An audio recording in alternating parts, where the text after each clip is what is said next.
જો મિક્સ દાખલામાં બધું આવે, ક્યારેક એકમના સ્થાને દસકો આવે, ક્યારેક વચ્ચે દસકો આવે, ક્યારેક ડબલ ઝીરો, બધા આવે મિક્સ. ધ્યાન રાખજો. જો આ 0 નાના છે અને 9 મોટા છે તો મારે બાજુવાળા પાસે દસકો લેવો પડે. તો બાજુવાળા પાસે જ્યારે કાંઈ ન હોય ને તો દસકો એની બાજુવાળા પાસેથી લેવાનો. એટલે પહેલા 0 ને 10 આપવાના, બીજા 0 ને 9 આપવાના અને 5 ને ચેકીને 4 આપવાના. એટલે આપણે દસકા લેવાનું કામ કરીએ. પછી નીચેનું તમને આવડે છે ને એટલે. ચલો 0 માંથી 9 નો જાય આપણે શું કરવું પડે? દસકો લેવો પડે. તો પહેલા 0 ને 10 કોની પાસે માંગ્યા? લંબાવો ને ફટાફટ બોલો. તો 3 છે તો કેટલા આવે? 2. હવે જોવાનું 2 નાના છે અને 5 મોટા છે.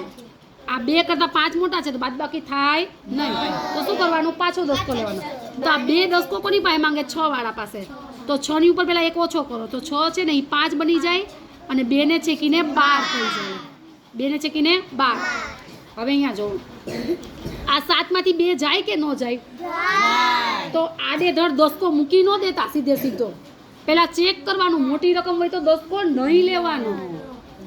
8 માંથી 2 જાય તો 5, 7 માંથી 2 જાય તો 5 વધે, 2 ઠા મૂકી દેવાના. હવે ચેક કરવાનું. અહીંયા ઉપર 8 અને નીચે 9, તો 8 માંથી 9 રકમ બાદ કરી શકાય? તો શું કરવું પડે? તો 8 છે ને તો કેટલા લખવાના? 18. અને 18 કોની પાસે માંગ્યા? તો આ બાજુમાં 9 છે, બાજુ 9 છે તો 8. આ 9 છે તો બોલવાનું આપણે 10 થી 18 અટકી જવાનું. 10, 11, 12, 13, 14, 15, 16, 17, 18, 9. 9 માંથી 1 કાઢીએ તો 7. હવે અહીંયા જો 6 ઉપર નાના છે અને નીચે 9 મોટા છે તો જ દસકો લેવાનો. જો ઉપર નાની રકમ હોય તો દસકો લેવાનો, ઉપર આની જે મોટી રકમ હોય તો દસકો લેવાનો નહીં. જો અહીંયા 7 મોટા છે, 2 નાના છે એટલે દસકો ન લીધો. પણ આ દાખલામાં જો 6 નાના છે, 9 મોટા છે, દસકો લીધો. તો 6 ને છેકીને 16. માંગા કોની આગળ? તો પહેલા 1 ઓછો કરવાનો. 7 છે તો કરવાના 6. પછી એવું ચેક કરવાનું કે 6 મોટા છે અને 3 નાના છે, દસકો લેવાનો જ નહીં. અહીંયાથી દસકો લેવાનું કામ પૂરું કરી દેવાનું. દસકા લેવાના નહીં. પછી સીધો 6 ને ચેકીને 16 લખી ન નાખતા. કેમ? કારણ કે નીચે જોવાનું, નીચે નાની રકમ છે એટલે દસકો લેવો ન પડે. અને હા જો અહીંયા 6 કરતાં અહીંયા 7, 8 કે 9 એવી મોટી રકમ આપી હોત તો મારે દસકો લેવો પડે. આ 9 છે તો મારે બોલવાનું 10 થી. 10, 11, 12, 13, 14, 15, 16, 7. 3 માંથી 6 માં 3 કાઢીએ તો 3 અને 8 માંથી 2 કાઢીએ તો 6. અને એ પણ ધ્યાન રાખવાનું કે આ અંકની નીચે જ અંક આવવા જોઈએ, જરીક પણ આગળ પાછળ થવો જોઈએ નહીં. ચલો અહીંયા જુઓ 5 છે તો 5 ને છેકીને 15 લખું કે ન લખું? ચેક કરો. 5 ને છેકીને 15 કોની પાસે માંગ્યા? 8 છે તો પહેલા 1 અંક ઓછો 7. હવે એવું ચેક કરવાનું કે 7 નાના અને 9 મોટા તો ફરી વખત દસકો લે તો 9 ઈ 8 બની જાય અને 7 છે ઈ 17 બની જાય. 9 છે તો 10 થી ચાલુ કરવાનું, 15 અટકવાનું. 10, 11, 12, 13, 14, 15, 6.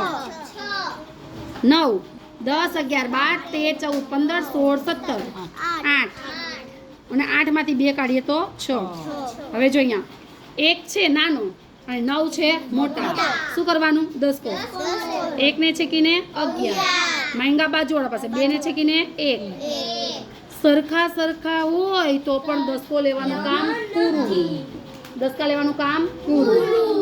9, 10 ને 11 2 વધ્યા. 1 માંથી 1 જાય તો 0.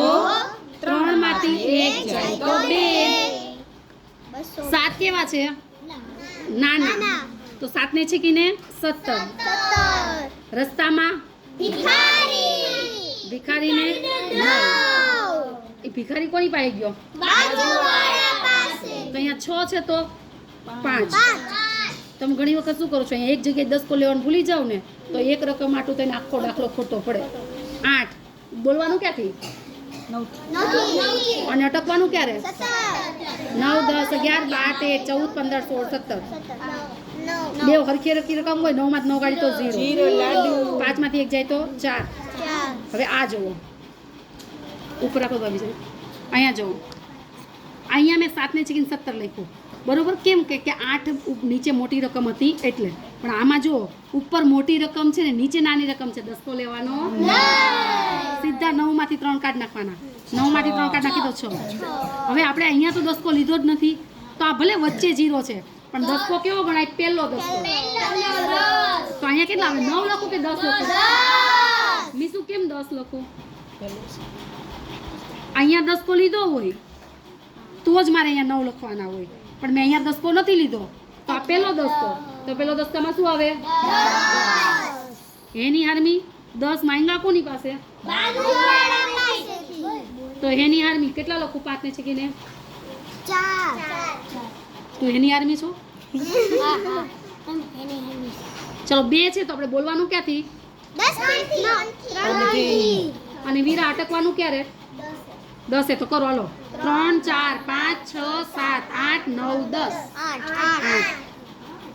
ઈવા 4 માંથી 1 કાઢી તો કેટલા વધે? 4 છે એમાંથી 1 કાઢી નાખો, કેટલા વધે? 3. તો અહીંયા લખી દેવાના 3.